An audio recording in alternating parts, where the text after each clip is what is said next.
Hello student and welcome बेटा।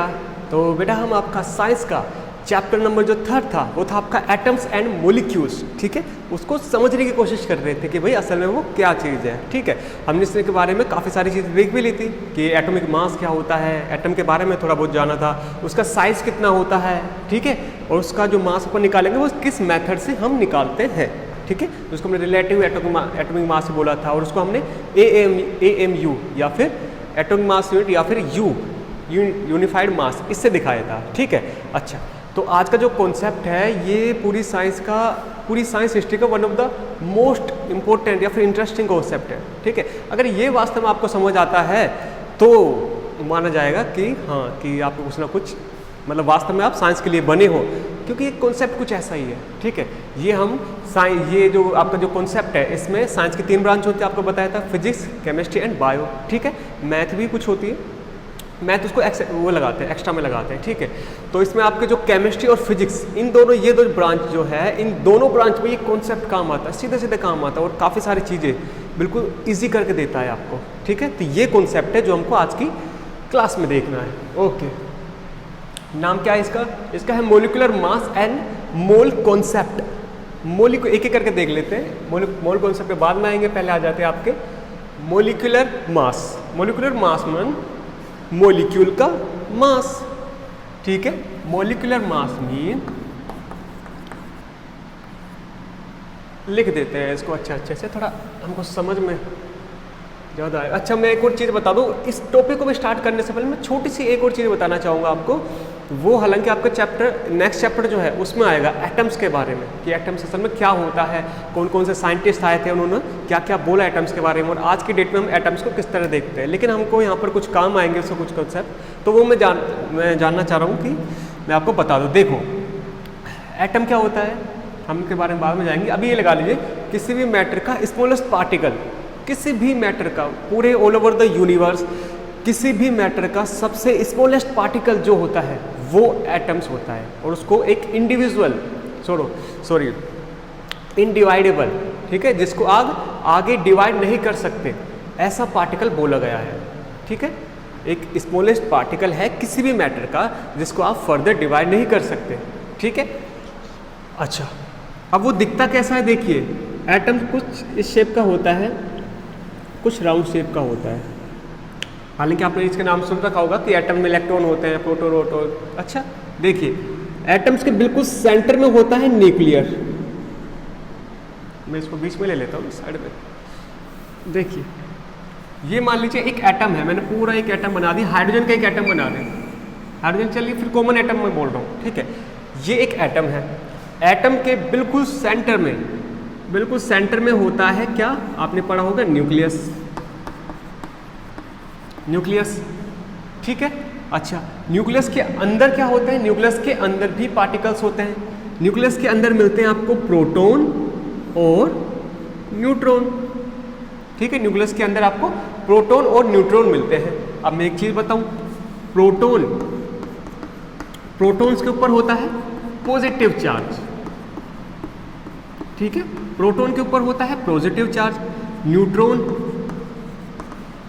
Neutron के ऊपर कोई भी चार्ज नहीं होता, ये न्यूट्रल होता है, इसलिए बोला गया है न्यू चार्ज या फिर न्यूट्रल, मतलब जिसके ऊपर कोई भी चार्ज नहीं है। ठीक है, अच्छा अब क्या होता है, ये है बीच में न्यूक्लियस के अराउंड ना ऑर्बिट्स होती है, ऑर्बिट्स।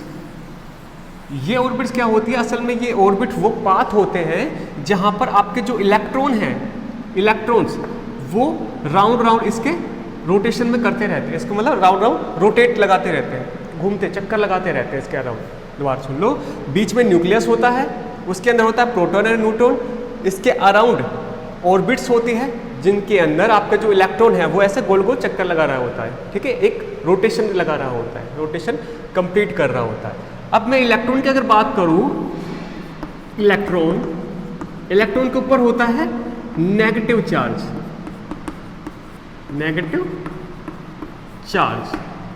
ठीक है, और मैं एक और चीज़ बताना चाहूँगा आपको कि इलेक्ट्रॉन और प्रोटॉन इनके ऊपर जो चार्ज है, चार्ज का जो मैग्नीट्यूड है या फिर चार्ज की जो क्वांटिटी है वो तो सेम रहती है। ठीक है, लेकिन इन दोनों के ऊपर चार्ज तो सेम है, बस इसके ऊपर पॉजिटिव चार्ज है वो, इसके ऊपर वो नेगेटिव चार्ज है, लेकिन चार्ज का मैग्नीट्यूड वो सेम है, या फिर चार्ज की जो क्वांटिटी है वो सेम है, ठीक है। अच्छा, लेकिन इसका जो साइज होता है, इलेक्ट्रॉन का साइज प्रोटॉन का अगर कंपेयर करें तो प्रोटॉन का जो साइज होता है उसका 8000 गुना कम जो भी आपको साइज मिलेगा या जो भी आपको मास मिलेगा वो रहेगा इलेक्ट्रॉन का। मैं कहने का मतलब ये है कि प्रोटॉन का मास जो भी होता है, अगर आप उसका करीब करीब, ये एवरेज है, करीब करीब 8000 गुना जो मास आएगा वो आएगा फिर इलेक्ट्रॉन का मास। इलेक्ट्रॉन को E माइनस से भी दिखा देते हैं, ठीक है। प्रोटॉन को जैसे P प्लस से दिखाते हैं, इलेक्ट्रॉन को E माइनस से दिखाते हैं, ठीक है। तो प्रोटॉन के मास का करीब करीब 8000 गुना कम कर लोगे ना आप, तब जो मास मिलेगा वो मास आएगा आपका इलेक्ट्रॉन का मास, ठीक है। बस ये चीज़ याद रखिए आप, ठीक है। एटम होता है, एटम के अंदर प्रोटॉन न्यूट्रॉन होते हैं, इलेक्ट्रॉन इसके राउंड राउंड ऑर्बिट्स पे चक्कर लगा रहे होते हैं, ठीक है। इलेक्ट्रॉन के ऊपर नेगेटिव चार्ज होता है, प्रोटॉन के ऊपर पॉजिटिव चार्ज, जो न्यूट्रॉन होता है उसके ऊपर कोई चार्ज नहीं होता, there is no charge of neutron, इसलिए उसको न्यूट्रल बोला गया है, ठीक है। इस चीज़ को आप याद में रखना, ठीक है। अच्छा, अब बढ़ते हैं आगे।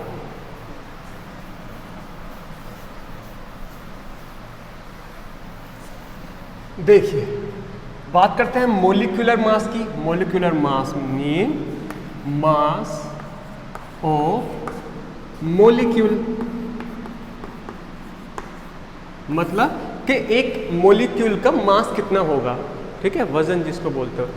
मैं दोबारा बोलना चाहता हूं कि मास और वेट इन दोनों में डिफरेंस होता है, ठीक है, लेकिन बहुत स्लाइटली डिफरेंस होता है। स्लाइटली डिफरेंस मतलब हालांकि डिफरेंस तो होता है, लेकिन अभी के टाइम पे अभी आप इसको समझने के लिए उसको वेट समझ सकते हो कि मतलब एक सिंगल एटम का वजन कितना होगा, लेकिन इनके बीच में डिफरेंस होता है जो कि हम फिजिक्स में पढ़ेंगे, मैं बार बार बता चुका हूँ, ठीक है। अच्छा, तो मास ऑफ मोलिक्यूल, किसी भी एक मोलिक्यूल का जो मास रहेगा वो रहेगा आपका मोलिकुलर मास, ठीक है। इसी को बोला जाता है, मोलिकुलर मास को ही, चलिए बाद में बताते हैं इसको, मोलिकुलर मास, ठीक है। अच्छा, अब देखिए एग्जाम्पल ले लेते हैं, मान लीजिए ऑक्सीजन, बोला गया है कि ऑक्सीजन के O2 ले, ऑक्सीजन के मोलिक्यूल का हमें मोलिकुलर मास बताइए, मोलिकुलर मास, ठीक है। ऑक्सीजन के मोलिक्यूल का हमें मोलिकुलर मास बताइए क्या होगा। तो क्या होता है, देखो बेटा, आप ये थर्ड जो चैप्टर है इसमें एक टेबल भी थी, उसमें इनके मास दिए गए थे, ठीक है, एटॉमिक मास। अच्छा, ऑक्सीजन का मोलिक्यूल मतलब ये किस किस चीज़ से बना है, ऑक्सीजन का एक एटम, ऑक्सीजन के दो एटम, ठीक है, इन दोनों से बना हुआ है कि दो एटम है ऑक्सीजन के, वो एक साथ जुड़े हुए हैं, है ना। ये एक एटम है और ये दूसरा वाला एटम है, ठीक है। ऑक्सीजन के एक एटम का मास कितना होता है, ये आप कैसे निकाले सकते हैं, हमने आपको बताया भी था, ठीक है। इसका एक एटम का मास होता है, जी कितने 8 नंबर पर आता है, तो इसका एटम का मास होता है 16, ठीक है। ऑक्सीजन के एक एटम का मास होता है 16, ऑक्सीजन के दूसरे एटम के मास कितना होगा 16,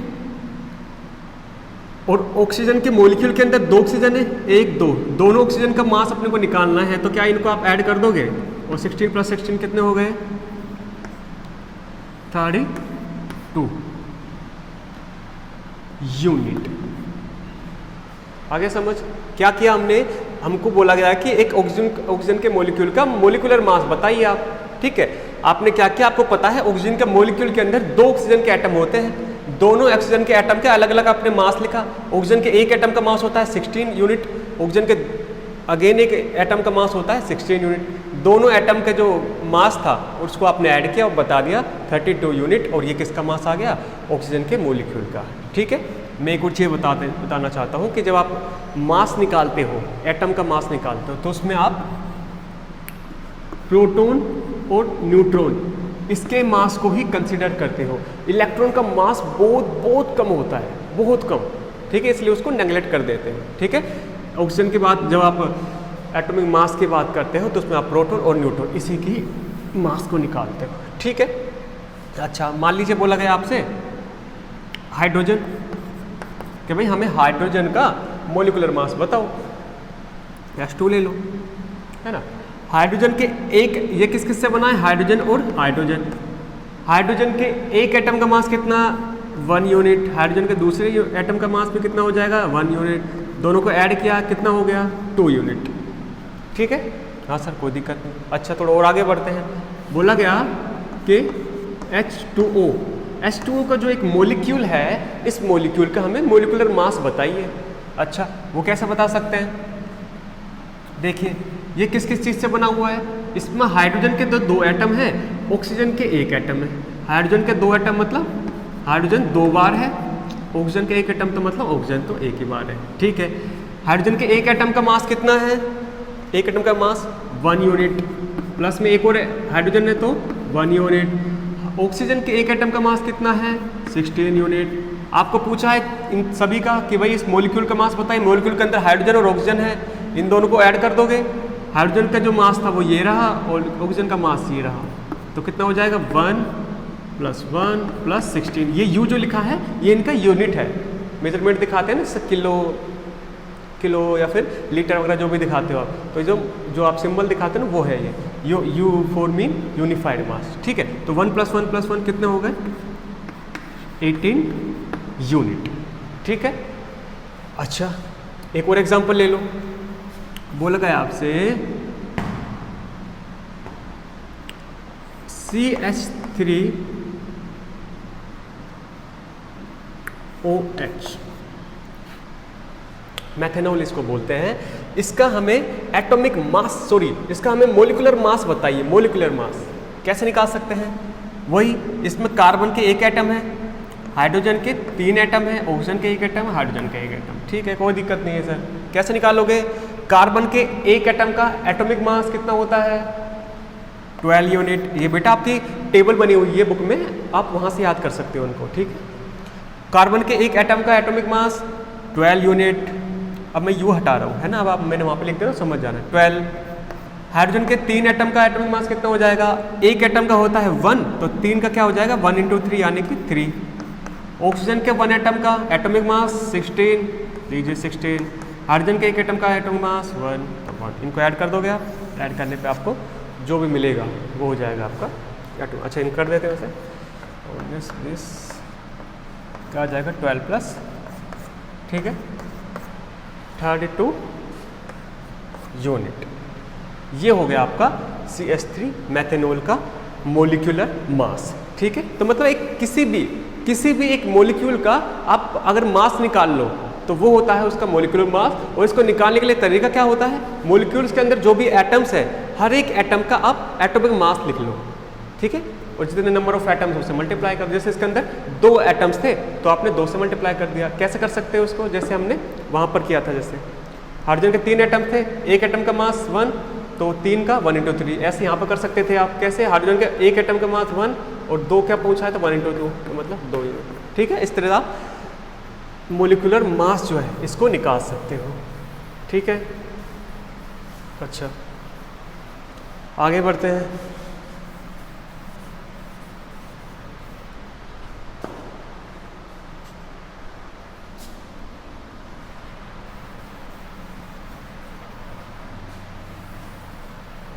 अब एक और चीज़ होती है बेटा, उसको बोलते हैं फॉर्मूला यूनिट मास। ठीक है, फॉर्मूला यूनिट मास, ये क्या चीज़ होती है, कुछ नहीं होता, ये बस मोलिकुलर मास ही होता है। लेकिन फॉर्मूला यूनिट मास किसका निकाला जाता है, फॉर्मूला यूनिट मास। इसको निकालने का तरीका यही रहता है जैसे आप मोलिकुलर मास निकालते हो, बस तरीका इतना सा होता है कि आप फॉर्मूला यूनिट मास उनका निकालते हो जो आयन से बने होते हैं। जैसे कि आपका सोडियम क्लोराइड, सोडियम क्लोराइड किससे बना हुआ है, Na+Cl-, या फिर आपका मैग्नीशियम क्लोराइड MgCl2, इसमें ये किससे बना होता है, मैग्नीशियम और Cl-। जो आयन से बने होते हैं उनका जब आप मास निकालते हो वो भी होगा फॉर्मूला यूनिट मास, या फिर आप उसको मोलिकुलर मास भी बोल सकते हो। ठीक है, स्लाइट डिफरेंस है, ज़्यादा कोई अंतर इनमें है नहीं। ठीक है, अच्छा अब आ जाओ बेटा आपके one of the most important topic, mole concept पे, कि भाई ये मोल असल में क्या होता है। देखिए आप किसी दुकान पे जाते हो और बोला मुझे ना 1 दर्जन चौक दे दो या फिर 1 दर्जन पेन दे दो। ठीक है, तो दुकानदार क्या करेगा, वो क्या करेगा 12 पेन ले आएगा और आपको ला करके दे देगा। ठीक है, आपने 1 दर्जन बोला, उसने 12 पेन आपको ला कर दे दिए, ठीक है। अब आपने मान लीजिए अगले दिन गए और फिर बोला कि मुझे 1 दर्जन ना सोप दे दीजिए, यानी कि साबुन, ठीक है, 1 दर्जन सोप दे दीजिए। फिर दुकानदार ने अगेन क्या किया, आपने तो 1 दर्जन बोला और 1 दर्जन की जगह वो समझ गया कि और वो 12 साबुन के पैकेट आपको सामने ला करके रख दिए उसने, ठीक है। अच्छा, आप अगले दिन और गए, आपने बोला कि भाई मुझे ना 2 दर्जन चौक चाहिए, 2 दर्जन चौक चाहिए, ठीक है। 1 दर्जन में आपको पता है 12 होते हैं, ठीक है। 2 दर्जन में कितने हो जाएंगे, 12 दूनी 24, ठीक है, 12 टू 24, तो 24 चौक आपको सामने ला करके दे देगा वो, ठीक है। अब असल में यहाँ पर आप चीज़ नोटिस करो, आप ना कुछ भी बोलो उससे कि मुझे 1 दर्जन चौक दे दे, 1 दर्जन पेन दे दो, 1 दर्जन या फिर ब्लैक बोर्ड दे दो, 1 दर्जन डस्टर दे दो, बुक दे दो। जैसे आप नोटबुक लेने जाओगे कि बोलो आप 1 दर्जन नोटबुक दे दो, तो कितनी नोटबुक ला कर दे देगा, 12। तो सबको पता है कि 1 दर्जन में 12 होते हैं, ठीक है। ऐसे ही ये तो है, दर्जन तो है हमारी जो डेली लाइफ में हमको काम आता है। ऐसे जब हम केमिस्ट्री के अंदर बात करते हैं ना, तो वहाँ पर दर्जन नहीं चलते, है ना। देखो पे साइज बहुत छोटा होता है एटम्स का, ठीक है। तो हमको मांगना है कि मान लो मुझे इतने एटम्स चाहिए, बोले वाला मुझे 100 एटम चाहिए, 200 एटम चाहिए, ठीक है। ये जो नंबर है, ये नंबर को डिसाइड करने के लिए एक नया कॉन्सेप्ट लाया गया है, वही है आपका मोल कॉन्सेप्ट, ठीक है। अब मैं इसके बारे में बता दूं, ये जस्ट एक नंबर है जो आपको बताता है, पहले मैं लिख देता हूं, 1 मोल, 1 मोल में होते हैं 6.022 इंटू 10⁻23। ये जस्ट एक नंबर है, जस्ट एक नंबर। आपने बोला कि मुझे 1 मोल में होते हैं 6.022 इंटू 10⁻23 मोल, 23, ठीक है। अब ये मैं बोल रहा हूँ, ये जस्ट एक नंबर है। जैसे आपका 1 दर्जन में क्या बोलते हो आप, 1 दर्जन में कितने 12 चीज़ें होती हैं, ऐसे ही 1 मोल में 6.022 10⁻23 चीज़ें होती है, ठीक है। अच्छा, जैसे आप दर्जन में मांग रहे थे कि मुझे भाई 1 दर्जन पेन दे दीजिए, 1 दर्जन पेन आपने बोला तो वो 12 पेन ला करके आपको दे देगा, ठीक है दुकानदार।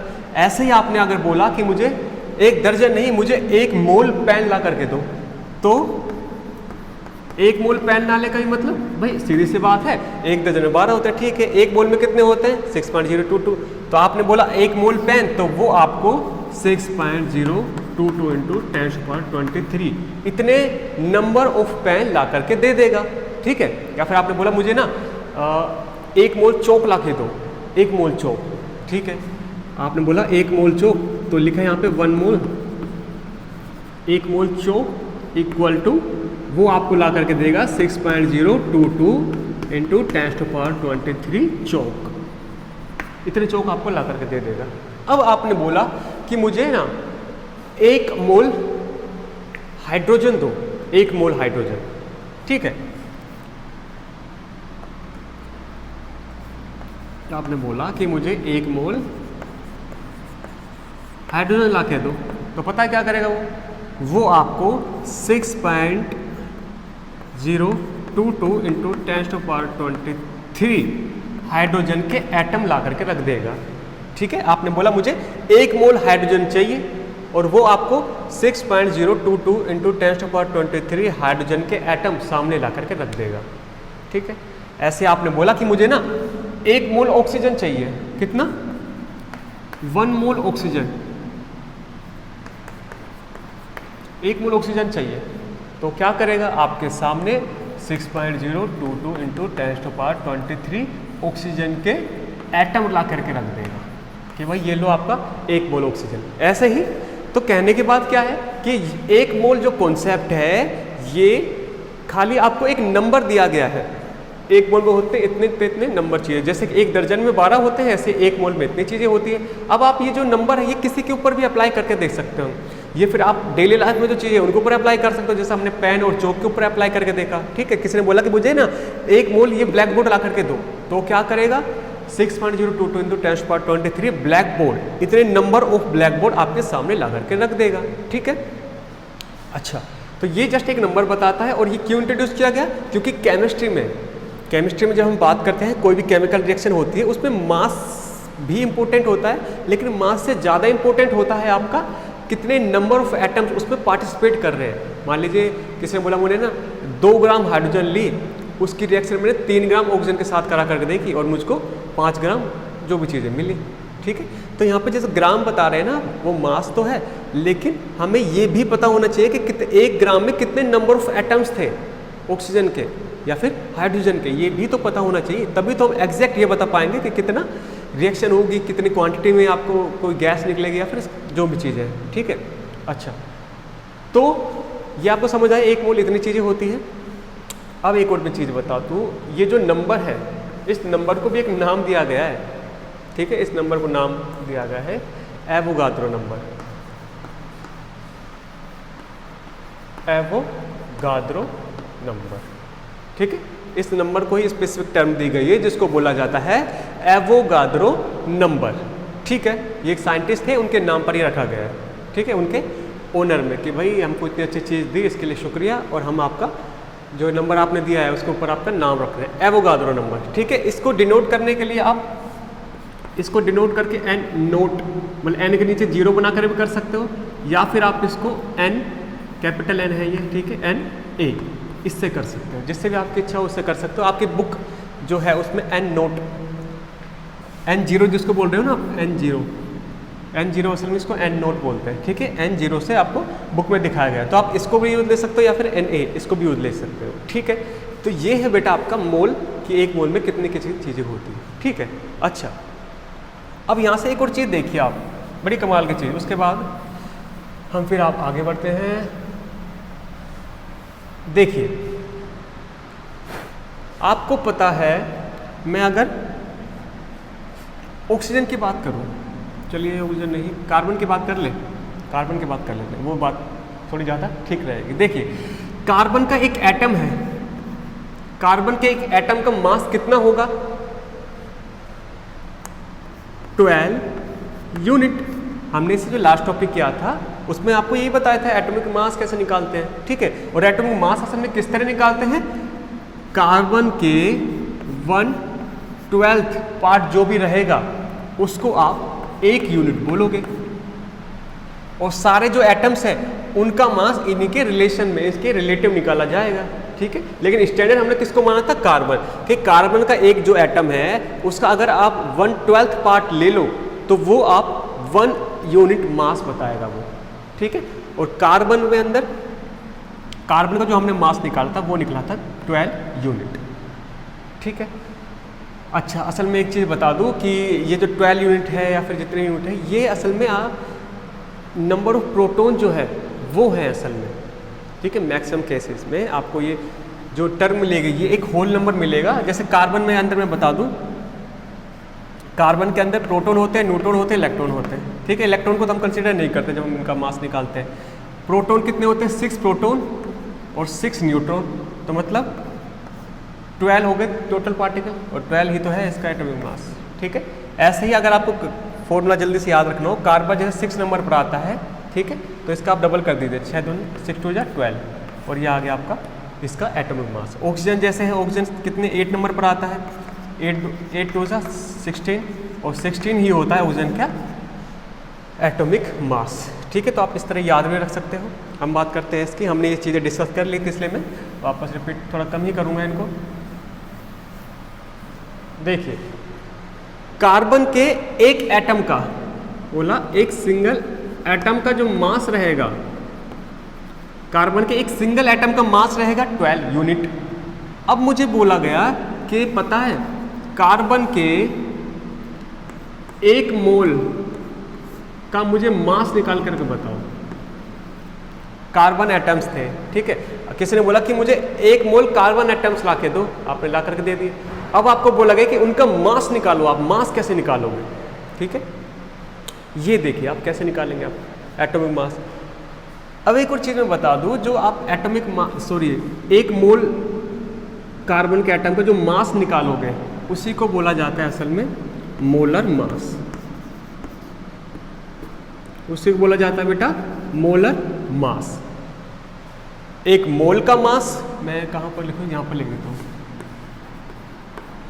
1 मोल का mass equal to molar mass. ठीक है, अच्छा एक सेकंड रुकिए बेटा। ओके बेटा, देखो तो मैं बात कर रहा था कि एक मोल का जो मास है उसी को बोला जाता है मोलर मास। ठीक है, अब जो मोलर मास है ना, इसको भी एक और नाम दिया गया है, वो भी लिख लेते हैं। इसका एक और नाम दिया गया है जिसको बोला जाता है आपका ग्राम एटॉमिक मास। ठीक है, एक मोल का जो मास रहेगा उसको ही बोला जाता है मोलर मास। ठीक है, और उसी को एक दूसरी टर्म दी गई है, that is gram atomic mass, और इसको दिखाते हो आप जी से। ध्यान रखना बेटा कि आप एटॉमिक मास, क्या कि आप एटॉमिक मास को तो दिखाते हो यू से। एटॉमिक मास मतलब एक एटम का मास। ठीक है, और जब आप बात करते हो ग्राम एटॉमिक मास की, ग्राम एटॉमिक मास, जब इसकी बात करते हो तो इसको दिखाते हो आप जी से। ठीक है, ये एटॉमिक मास तो है एक सिंगल एटम का मास, सिंगल एटम का मास। लेकिन जब आप ग्राम एटॉमिक मास की बात कर रहे हो तो इसका मतलब है एक मोल का जो मास है, मान लीजिए मैंने बोला कि 1 मोल ऑफ हाइड्रोजन, तो 1 मोल ऑफ हाइड्रोजन का मास कितना होगा? एक मोल में कितने नंबर होते हैं? 6.022 इंटू 10⁻23 इतने नंबर ऑफ एटम्स किसके? हाइड्रोजन के, इनका मास, और इसको दिखाते हो आप ग्राम से। ठीक है, समझ आया थोड़ा क्या बोलना चाह रहा मैं? मैंने बोला कि हाइड्रोजन है, हाइड्रोजन है। जब मैंने बोला कि हाइड्रोजन का एटॉमिक मास कितना होता है, तब आपने मुझको बताया कि सर हाइड्रोजन का एटॉमिक मास, कहने का मतलब है कि आप हाइड्रोजन के एक सिंगल एटम का मास पूछ रहे हो, डेट इज 1U। ठीक है, कोई दिक्कत नहीं है। लेकिन जब मैंने बोला कि हाइड्रोजन के 1 मोल एटम्स का मास कितना है, हाइड्रोजन के 1 मोल एटम का मास कितना है, मास, तो आपको असल में तब बताना है हाइड्रोजन के 6.022 इंटू 10⁻23, ये तो नंबर ऑफ एटम्स है, और इनका मास कितना होगा वो आपको इससे मल्टीप्लाई कर देना है। ठीक है, जैसे कि हाइड्रोजन के एक एटम का मास कितना होता है? 1 यूनिट। ठीक है, तो हाइड्रोजन के 6.022 इंटू 10⁻23 नंबर ऑफ एटम्स का मास कितना होगा? इंटू 1। तो आपने 2 यूनिट पढ़ लिए, एक तो होगा आपका एटॉमिक मास, एक हो गया ग्राम एटॉमिक मास। अब इनमें थोड़ा सा डिफरेंस आपको समझना है, इसके लिए मैं छोटे छोटे कुछ न्यूमेरिकल्स ले रहा हूँ, फिर अपन मेन जो उस पर आते हैं। ठीक है, मैंने बोला नाइट्रोजन ले लेते हैं, नाइट्रोजन है ना, नाइट्रोजन का बोला, नाइट्रोजन का एटॉमिक मास बताओ।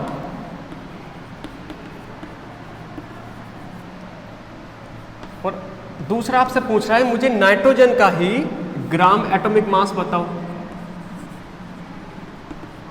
ग्राम एटॉमिक मास। इसको दिखाते हो आप जी से, and it is noted bye you. ठीक है, बोला गया है कि आपको एक नाइट्रोजन का आपको एटॉमिक मास निकालना है। सेकंड पूछ रहा है आपसे मुझे नाइट्रोजन का ग्राम एटॉमिक मास निकालना है। तो देखिए, नाइट्रोजन का एटॉमिक मास कहने से मीन है नाइट्रोजन के एक एटम का मास कितना है, नाइट्रोजन के एक एटम का मास कितना है, वो होता है 14 यूनिट। ठीक है, इसको कहने का तो मतलब हुआ नाइट्रोजन के एक एटम का मास कितना होता है, डेट इज 14 यूनिट। ठीक है, और जब आपसे बोल रहा है कि मुझे ग्राम एटॉमिक मास बताओ, ग्राम एटॉमिक मास कहने से मीन है वो आपसे कहना चाह रहा है कि नाइट्रोजन के ही 6.022 इंटू 10⁻23 नंबर ऑफ एटम्स का मास, यानी कि 14 से मल्टीप्लाई कर दो, ये आपसे पूछ रहा है। दोनों में थोड़ा सा डिफरेंस समझ आया? इसमें तो खाली एक एटॉमिक मास बोल रहे तो आपको एक सिंगल एटम का मास निकाल कर देना है, वो आपने निकाल करके दे दिया। लेकिन जब आपसे पूछ रहा है ग्राम एटॉमिक मास, ग्राम एटॉमिक मास में आपको क्या करना है, उसको ग्राम एटॉमिक मास में 1 मोल नाइट्रोजन का मास निकाल करके देना है आपको। 1 मोल का जो मास आएगा, ठीक है। अब इसको आप दिखा सकते हो इस पूरे से, इसको दिखाओगे इससे। अब इनमें थोड़ा सा वो समझ लीजिए कि आपको बस अगर डायरेक्ट बताना हो तो कैसे बता सकते हो। देखिए नाइट्रोजन है, नाइट्रोजन का एटॉमिक मास कितना होता है 14 यूनिट, ठीक है 14 यूनिट। और नाइट्रोजन का ग्राम एटॉमिक मास होता है 14 ग्राम, बस ये याद रख लीजिए। और देखिए और शॉर्ट हो जाएगा, ऑक्सीजन का एटॉमिक मास होता है 16 यूनिट।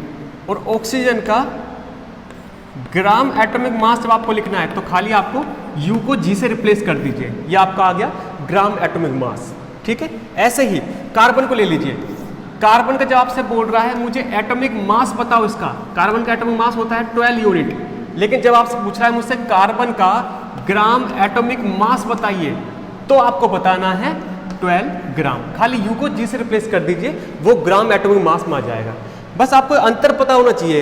एटॉमिक मास तो मतलब कि आपको एक एटम का मास, ठीक है। ग्राम एटॉमिक मास मतलब कार्बन का ग्राम एटॉमिक मास मतलब कार्बन के 1 मोल में जितने एटम्स हैं उन सभी का मास, ठीक है। कार्बन के 1 मोल में जितने एटम्स हैं उन सभी का मास। तो बेटा ये है आपका सारा का सारा कॉन्सेप्ट जो आपको पता होना चाहिए, ठीक है। ये आपका अवोगाद्रो नंबर 1 मोल में कितने होते हैं, नाइट्रोजन के एटॉमिक मास और ग्राम एटॉमिक मास में डिफरेंस क्या है, ठीक है। कि आपका एटॉमिक मास तो आप एक सिंगल एटम का मास है, ग्राम एटॉमिक मास है 1 मोल नंबर ऑफ एटम्स का मास, ठीक है। 1 मोल में नंबर ऑफ एटम्स जितने होते हैं आपने इसका एटॉमिक मास से मल्टीप्लाई करके आपका आगे जितना भी ग्राम, ठीक है। इस तरह आपके सारी चीज़ें होगी। ये तो है आपके इसका जस्ट थ्योरेटिकल और कॉन्सेप्ट वाली वीडियो। अब जब नेक्स्ट वीडियो जो आएगी उसमें हम आपको बताएंगे कुछ न्यूमेरिकल्स करेंगे हम, ठीक है, जिससे आपको जो और अच्छे से सारी चीज़ें क्लियर हो जाए, ठीक है। अगर इस कॉन्सेप्ट में किसी को दिक्कत है तो स्टूडेंट बताए, नहीं तो हम आगे बढ़ जाए, ठीक है। थैंक यू बेटा।